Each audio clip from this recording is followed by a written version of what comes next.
अभिवादये चतुस्सागरपर्यन्तं गोब्राह्मणेभ्यः शुभं भवतु।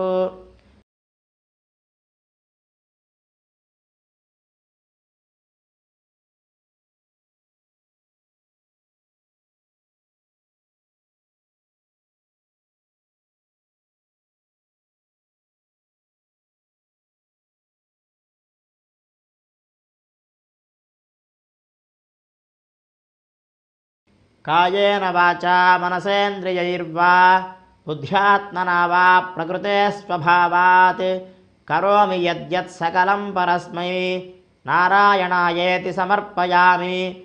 श्रीमन्नारायणायेति समर्पयामि। श्रीरङ्गमङ्गलमणिं करुणानिवासं श्रीवेङ्कटाद्रिशिखरालयकालमेघं श्रीहस्तिशैलशिखरोज्ज्वलपारिजातं श्रीशं नमामि शिरसा यदुशैलदीपं। सर्वं श्रीकृष्णार्पणमस्तु।